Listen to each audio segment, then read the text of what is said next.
I evicted my entitled parents after they tried to give my house to my sister. Before we begin the story, make sure to subscribe to our channel and never miss more incredible stories every day. I watched my sister direct the movers toward my front door, entirely unaware she was about to be legally destroyed. Chloe stood on the manicured lawn of the 4-bedroom suburban sanctuary I bled to buy, pointing her finger at my double doors. Just put the green velvet sofa in the main living room. The nursery boxes go straight upstairs to the master suite. She yelled over the loud rumble of the idling U-Haul. My mother, Helen, and my father, Tom, were standing right beside her on the front walkway, practically vibrating with excitement. They were holding glasses of cheap champagne, toasting to their brilliant success. They looked exactly like the perfect, happy family finally settling into their dream estate. But it wasn't their estate. It was mine, down to the very last blade of grass. I bought this house at 29 after a grueling decade of working double shifts, saving every penny, and skipping vacations while my parents funneled all their resources into Chloe's whims. They funded her expensive destination wedding, her failed boutique, and her luxury car leases. Meanwhile, I was the invisible daughter, only remembered when a problem needed solving. Now, as I stood inside the foyer, watching the golden child prepare to claim my life's work as her own, my heart pounded. In my right hand, I held a thick manila folder. Inside were fully executed legal eviction notices, trespassing warnings, and police-backed documentation. My family had spent the last 6 months secretly orchestrating a stunningly cruel scheme to legally and physically hijack my property to gift it to my spoiled sister. They genuinely believed I was just going to step aside and hand over the keys to the only safe space I had ever known. How do you look at the mother who raised you and realize she's trying to rob you? You stop seeing her as a mother and start seeing her as a hostile threat. Outside, Chloe clapped her hands, signaling the movers to drop the heavy metal ramp. I gripped the brass doorknob, preparing to shatter their entire reality. I turned the lock and stepped out to face the family that had betrayed me. 6 months before that beautiful morning of reckoning, I received a frantic, tearful phone call that would change my life forever. It was a Tuesday evening, and I was relaxing on my patio when my phone screen lit up with my mother's name. Helen rarely called me unless she needed money or technical support, so I answered with a heavy sigh. She was sobbing hysterically, the sound grating against my ear. "Maya, you have to help us," she gasped between dramatic, heaving breaths. "The bank foreclosed on the condo. They locked us out. We have nowhere to go." My father, Tom, had been quietly drowning in debt for years, desperately trying to maintain an illusion of upper-class wealth that they simply did not possess. He took out massive loans, maxed out high-interest credit cards, and constantly threw cash at Chloe whenever she whined about needing a new designer handbag or help with her skyrocketing rent. Now, the house of cards had spectacularly collapsed. I had strict, unshakable boundaries about lending my parents money, but hearing my 55-year-old mother weeping on the sidewalk broke something inside me. I made the single worst mistake of my adult life. I offered them my 2 vacant guest bedrooms. "It's strictly temporary," I told her firmly over the phone, my voice betraying my underlying anxiety. "Just until Dad finds a new job and you can secure an apartment." Helen cried tears of apparent profound gratitude, promising me over and over that they would be absolutely perfect house guests and would never overstep my boundaries. Within 48 hours, they arrived at my doorstep with 12 mismatched suitcases and a massive, dented moving pod full of junk. I should have known right then that things were going to go horribly wrong. Dad walked through my front door, barely acknowledged me, and immediately started critiquing the color of my hallway walls. Mom dropped her bags right in the center of the living room rug, looked around with a terrifying, calculating glint in her eyes, and let out a long sigh of relief. My sanctuary was officially breached. They were finally inside my home, and they never had any intention of leaving it. The temporary stay quickly mutated into a permanent, suffocating occupation of my private sanctuary. Within the first month, the boundaries I had so carefully established completely evaporated into thin air. Dad began acting like the undisputed patriarch of the household, completely ignoring the fact that he was living under my roof entirely for free. He hijacked the television in the main living room every single evening, blasting his sports channels at deafening volumes and demanding I keep the noise down if I dared to cook my own dinner in my own kitchen. Mom, on the other hand, launched a covert, passive-aggressive redecorating campaign. I would come home from an exhausting 10-hour shift to find my expensive, minimalist artwork replaced by her tacky, outdated floral prints. "It just needed a woman's touch, Maya," she would say with a sickly sweet smile when I confronted her about taking down my favorite paintings. "Your style is just so cold and uninviting." I was rapidly being treated less like a generous homeowner and more like a bothersome, unwanted tenant in a house I was actively paying a heavy mortgage on. They left their dirty dishes stacked precariously in the sink, ran the air conditioning at freezing temperatures, and aggressively complained about the grocery brands I purchased with my hard-earned money. When I respectfully asked Dad to pitch in for the skyrocketing utility bills, he looked at me as if I had just slapped him across the face. "I am your father," he bellowed, his face turning a dangerous shade of red. "I raised you, fed you, and put clothes on your back. You owe me this comfort after everything I sacrificed." I was too exhausted and emotionally beaten down to fight back, foolishly hoping they would leave soon. But the reality of their creeping takeover became undeniably clear one Saturday afternoon when I returned from running errands. I found my parents hosting a lavish barbecue in my backyard for their friends. They were treating my home as their personal resort, but the worst was yet to come. Things went from horribly toxic to absolutely unbearable the weekend my younger sister, Chloe, finally decided to grace us with a visit. Chloe had recently gotten married and was currently pregnant, two facts she wielded like a royal scepter to demand constant worship from everyone around her. She strutted through my front door, entirely bypassing me to embrace our parents in a dramatic, tearful hug. "Oh, Mom, Dad, my apartment is just so tiny and depressing," she whined loudly, dropping her expensive designer coat right onto my pristine armchair. "I can't possibly raise a baby in that cramped little shoebox. The stress is literally making me physically ill." I stood in the background, arms crossed, waiting for the inevitable entitlement to rear its ugly head. It didn't take long.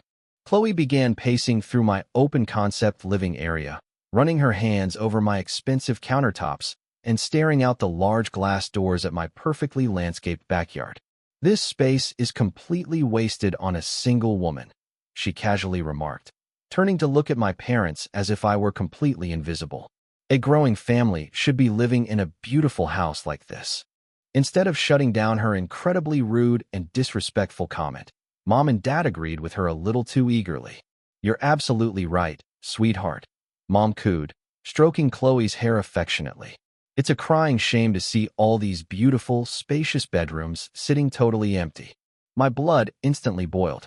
"They aren't empty, Mom," I snapped, my voice sharp and hard. "You too are living in them. And this is my house." The room went dead silent. Dad glared at me with absolute contempt, his jaw clenched tight in anger. "Don't speak to your pregnant sister with that tone, Maya," he warned darkly. "Family shares what they have." I walked away, retreating to my bedroom and firmly locking the door behind me. I sat on the edge of my bed, my hands trembling with suppressed rage. They weren't just disrespecting me. They were actively coveting my home. I assumed it was just empty, toxic talk meant to make me feel small. I desperately wanted to believe it was harmless complaining, but I was completely dead wrong. The real nightmare began quietly, with small anomalies that my exhausted brain initially tried to ignore. The very first red flag was the suspiciously missing mail. I was a meticulously organized person who tracked every single expense, so I noticed immediately when my quarterly property tax statement and the monthly utility bills mysteriously failed to arrive in my mailbox. I initially brushed it off as a simple postal error and requested digital copies online. But then, things got weirder. One Tuesday evening, I came home from a brutally long day at the office and found an unfamiliar, heavy-stock business card sitting innocently on my kitchen island. I picked it up and read the elegant embossed lettering. It belonged to a local real estate attorney who specialized in property transfers and family trusts. When I casually asked Dad why a real estate lawyer's card was sitting on my counter, his eyes darted nervously for a split second before his usual arrogant mask slid perfectly back into place. "Oh, that?" he chuckled dismissively, taking a sip of his scotch. "Just a guy I met at the driving range." I was giving him some basic consulting advice on his business model. You know how people always value my professional input. It was a blatant, ridiculous lie. Dad had been unemployed for months and hadn't been to a driving range in over a year because he couldn't afford the exorbitant green fees. Furthermore, Dad had started acting strangely smug around the house. The aggressive complaining had magically stopped, replaced by a terrifying, deeply unsettling cheerfulness.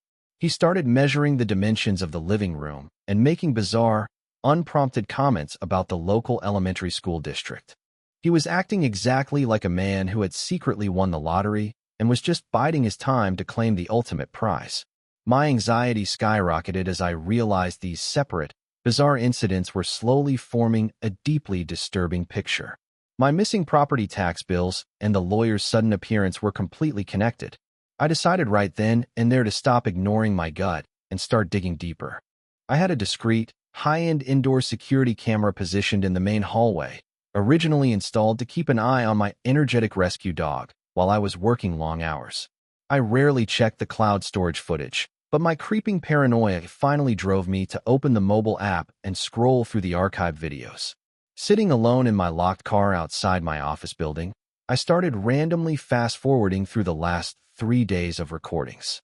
Most of it was mundane footage of my parents watching television or eating my expensive groceries. But then, I stumbled upon a recording from Tuesday afternoon, just hours before I had found that lawyer's business card. I bumped the volume on my phone to maximum and pressed play. Mom and Chloe were standing together in the hallway, right outside the door to my spacious master bedroom. They were holding a yellow metal tape measure. This space is definitely large enough for the king-sized bed and the custom bassinet, Mom whispered loudly, her voice dripping with venomous entitlement. We can paint these ugly gray walls a soft, warm yellow. It's going to be absolutely perfect for the baby. Chloe giggled, a sharp, grating sound that made my skin crawl. Are you absolutely sure she won't put up a huge legal fight? Chloe asked nervously. Maya is incredibly stubborn about this stupid house. Mom scoffed loudly, waving her hand in pure dismissal. Oh, please. Your father has it entirely handled. Once the paperwork is quietly filed and executed, she won't have a single legal leg to stand on. When Maya inevitably moves to the unfinished basement, you will have the entire main floor all to yourself. I sat completely paralyzed in the driver's seat of my car, the cold realization washing over me like a bucket of freezing ice water. They weren't just dreaming. They were actively executing a calculated, vicious plan to forcefully displace me from my own property. My own flesh and blood had reduced my decade of grueling hard work to a convenient prize for the golden child. The betrayal sliced deeper than any physical wound ever could. I wiped the angry tears from my eyes and prepared to uncover their ultimate secret. I waited until Mom and Dad left the house to go to the grocery store before making my next move. I knew Dad kept a heavy, black leather locking briefcase shoved under the bed in the guest room. He guarded that specific briefcase like a rabid dog, explicitly forbidding anyone from touching it. Using a simple metal hairpin and a small tension wrench from a cheap lock-picking kit I had bought online years ago for fun, I managed to pop the flimsy brass latches open in under 3 minutes. My hands shook violently as I lifted the heavy leather lid and began aggressively digging through the neatly organized folders. Buried beneath stacks of unpaid credit card bills and final warning notices, I found a pristine, unmarked manila envelope. I pulled the papers out, and my heart completely stopped beating in my chest. Right there, staring back at me, were newly drafted legal documents prepared by the exact real estate attorney whose business card I had found. The first document was a fraudulent, long-term residential lease agreement granting Chloe and her husband exclusive, rent-free use of the property for a period of 10 years. My forged signature was already scrawled at the bottom of the page. The second document was even more terrifying. It was a detailed, step-by-step legal plan outlining how my parents intended to claim squatters' rights and adverse possession if I ever tried to kick them out. They had meticulously collected my stolen utility bills to establish fraudulent proof of permanent residency. The sheer, calculated evil of their plot was absolutely breathtaking. They honestly planned to trap me in a legally binding nightmare, forcing me into my own dark, unfinished basement while Chloe took over the beautiful home I bled for. The documents were meticulously dated for the end of the current month, perfectly coinciding with Chloe's previously announced moving day. They were going to use my own kindness against me to completely strip away my most valuable asset. My vision blurred with intense, uncontrollable rage. I carefully placed the horrible papers back exactly where I found them, formulating a plan. Before I returned the papers to the black briefcase, I took out my phone and meticulously photographed every single page, capturing the fake signatures, the official dates, and the attorney's terrible letterhead. I made sure the lighting was perfect and the text was entirely legible. Once I secured the digital evidence in a hidden, password-protected folder on my cloud drive, I carefully locked the briefcase and pushed it back under the guest bed exactly as I had found it. The emotional pain that followed was completely indescribable. How do you look at the father who held your hand as a child and realize he is actively trying to destroy your financial future? How do you accept that your own mother views your massive sacrifices as nothing more than a convenient bank account for her favorite daughter? The grief was profound, but the blinding, white-hot rage was significantly stronger. That evening, my parents returned from the store, laughing loudly and acting like nothing was wrong. I sat down at the dinner table with them and forced myself to eat a plate of pasta while looking directly into the eyes of my abusers. I smiled warmly. I politely asked Dad about his day, and I nodded enthusiastically when Mom rambled on about her latest gardening projects. The sheer willpower it took to not scream, to not flip the heavy wooden table and throw them out into the pouring rain right then and there, was absolutely immense. I knew that if I confronted them without a bulletproof legal strategy, they would panic, destroy the forged evidence, and immediately initiate their disgusting squatter protocols. I had to play the ultimate game of high-stakes chess, and I needed to be entirely ruthless. I smiled through the agonizing dinner, playing the perfect, submissive daughter they wrongly believed me to be.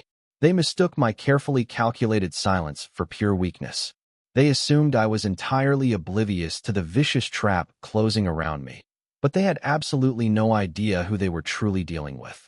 I was already 10 steps ahead of their pathetic, illegal scheme. I excused myself to my bedroom and immediately dialed the number of a heavy-hitter lawyer. The next morning, I took a sick day from work and drove straight to the sleek, downtown office of Lawyer Vance. Vance was a sharp, no-nonsense litigator in his early 40s who had a terrifyingly ruthless reputation for destroying fraudulent property claims. I sat in his expensive leather chair, handed over the tablet containing the high-resolution photos of the forged lease agreement, the squatter strategy, and the stolen bills. Vance reviewed the evidence in absolute silence. When he finally looked up, his eyes were cold and perfectly focused. "Maya, what your parents have done here constitutes severe fraud, deliberate forgery, and an attempted theft of real property," Vance stated plainly, his deep voice devoid of any emotion. "We could press criminal charges immediately, but they would drag this out in court for years while physically occupying your home. The smartest play is an aggressive, preemptive strike. We need to legally sever their tenancy rights before they even attempt to execute this ridiculous plan." I nodded firmly. "I don't just want them out, Vance. I want them absolutely blindsided. I want to shatter this sense of entitlement forever." Vance smiled a terrifying, predatory smile. Over the next 2 hours, we drafted a watertight, immediate legal eviction notice. Because they were living rent-free and attempting active fraud, Vance utilized a specialized emergency clause to terminate their guest status with extreme prejudice. He arranged for 2 off-duty police officers to be present on the day of service to entirely prevent them from claiming squatters' rights or refusing to leave the premises. I paid his hefty retainer fee without a single second of hesitation. Every dollar spent was an investment in my absolute freedom. We specifically timed the legal service for the exact day Chloe was scheduled to arrive with her moving truck. I wanted the golden child to witness the catastrophic destruction of her unearned inheritance. The legal trap was completely built, armed, and waiting to be violently triggered. All I had to do now was smile and wait for the perfect moment to strike. 2 days before the scheduled ambush, Mom and Dad cornered me in the kitchen after dinner. Their faces were arranged in sickening expressions of fake concern and forced sympathy. "Maya, honey, please sit down. We really need to have a serious family meeting," Mom said softly, patting the wooden stool next to her. I sat down, maintaining a perfectly neutral expression. Dad cleared his throat, adjusting his posture to look as commanding as possible. As you know, Chloe is arriving this weekend. He began, speaking slowly as if addressing a small, unintelligent child. Her pregnancy is advancing, and her current living situation is entirely unacceptable. Your mother and I have made a decision. For the good of the family, we need you to relocate your belongings to the finished basement. Chloe and her husband will be taking the master suite and the guest room for the nursery. The sheer audacity of his demand was physically breathtaking. He wasn't asking. He was commanding me to abandon my own master bedroom in the house I legally owned. It's really the only logical solution. Mom chimed in quickly, clearly anticipating my resistance. You're single, Maya. You don't need all this space. Chloe needs peace and stability right now. We expect you to have your things moved down there by tomorrow evening so we can properly prepare the rooms. I looked at them, letting the heavy, suffocating silence stretch on for a painfully long time. My blood screamed for me to rip them apart verbally, but I remembered Lawyer Vance's strict instructions to maintain total compliance. I forced my shoulders to drop in a display of fake defeat. Okay, I whispered softly, looking away to hide the dangerous fire in my eyes. If that's what the family really needs, I'll start moving my boxes downstairs tomorrow. My parents immediately exchanged a triumphant, smug look. They had successfully conquered me without a single fight.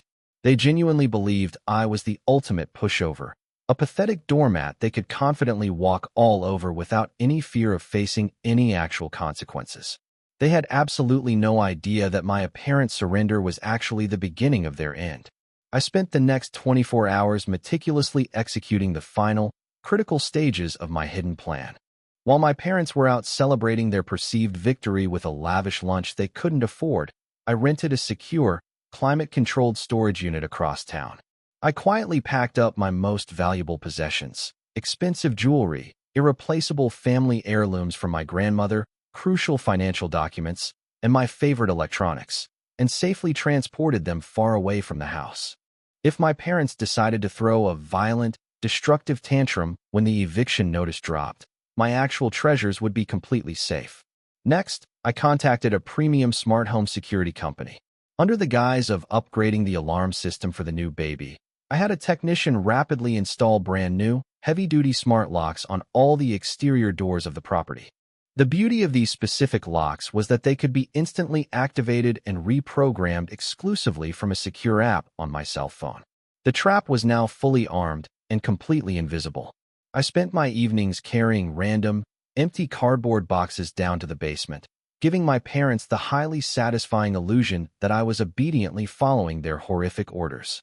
Every time Mom walked past me struggling with a box, she offered a smug, sickeningly sweet smile of pure superiority.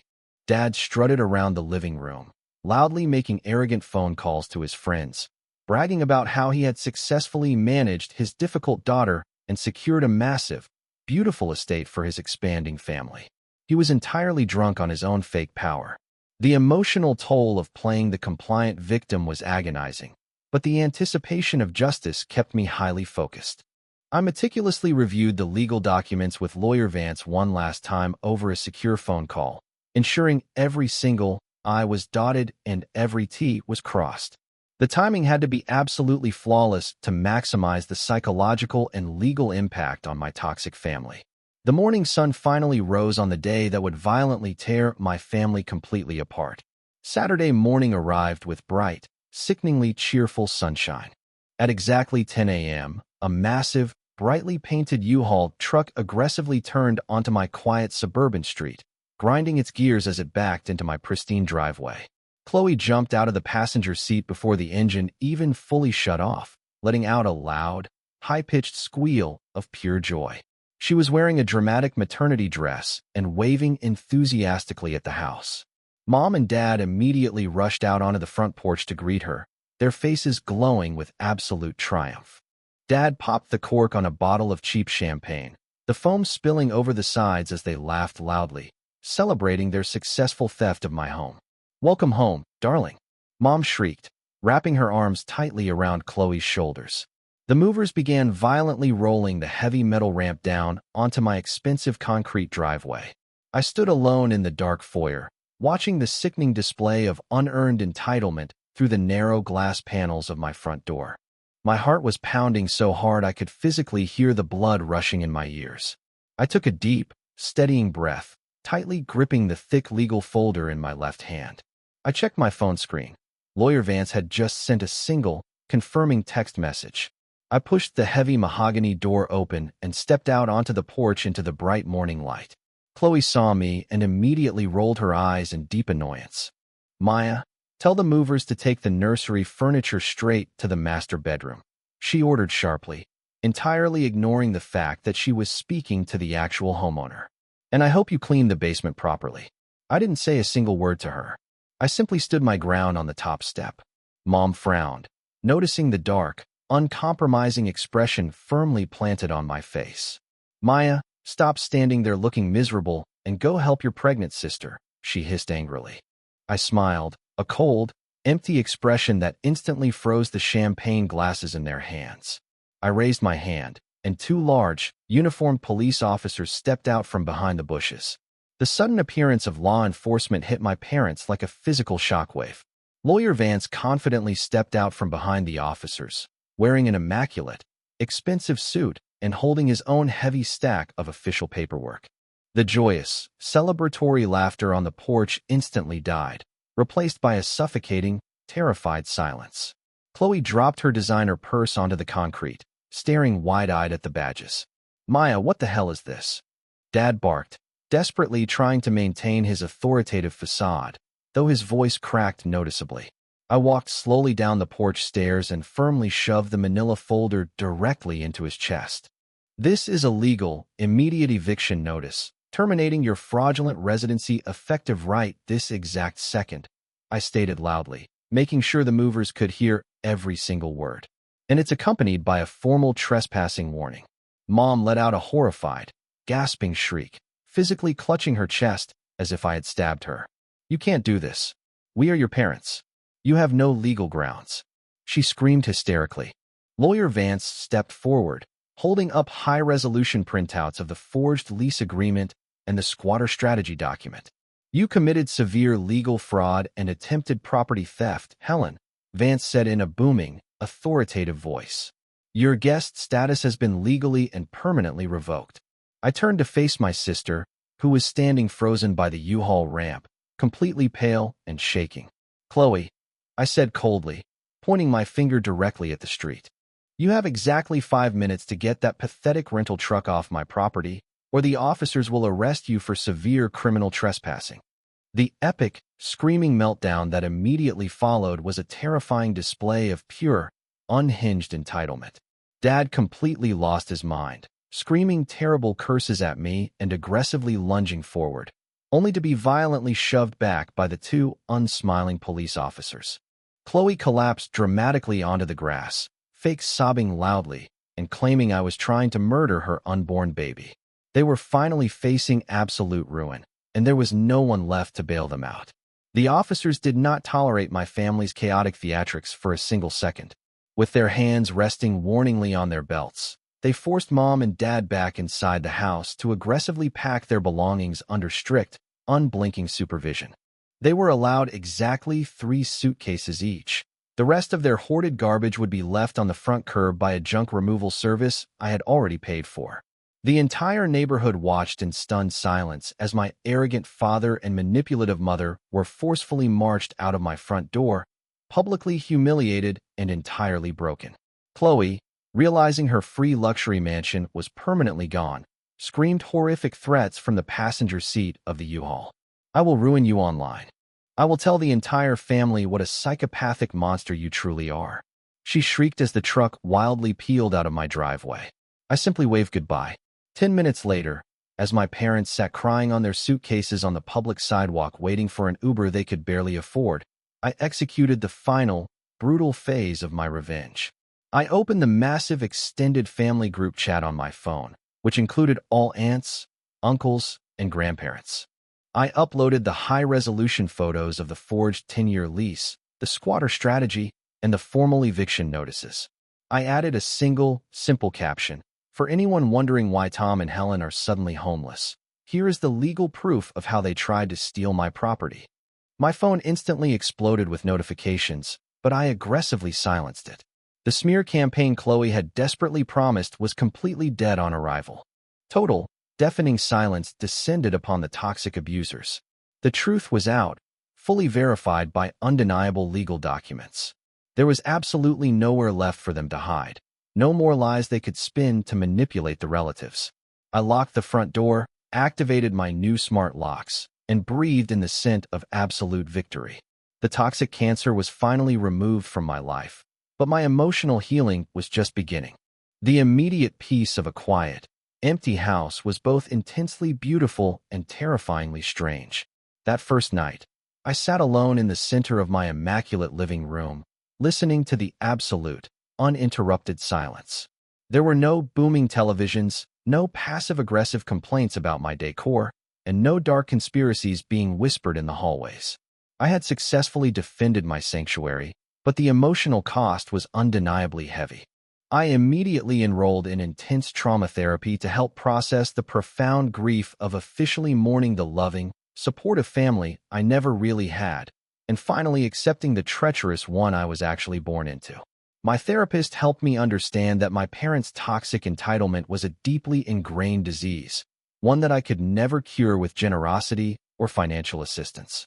Over the next few months, I completely blocked every single phone number and social media account connected to my parents and sister. I heard through distant rumors that Chloe was forced to move back into her cramped apartment, furiously blaming everyone but herself for her misery, while Mom and Dad ended up renting a miserable, tiny room in a terrible part of the city. I felt absolutely zero guilt. The most vital lesson I learned from this agonizing ordeal is that blood relation does not equal a free pass for abuse, manipulation, or theft. If you are dealing with entitled relatives who view your hard-earned success as their personal ATM, you must fiercely protect yourself with legal boundaries and absolute ruthlessness. Never let anyone, especially your own parents, make you feel guilty for protecting the life you built from the ground up. You owe them nothing but the consequences of their own horrific actions. My home is finally mine again, filled only with the people who truly respect me. I rebuilt my life, stronger and more resilient than I ever thought possible, leaving the shadows of my past entirely behind me. I transformed my trauma into an impenetrable armor, ensuring that no one will ever attempt to forcefully take what rightfully belongs to me ever again. I closed the heavy wooden door to my beautiful home, finally safe, secure, and entirely free.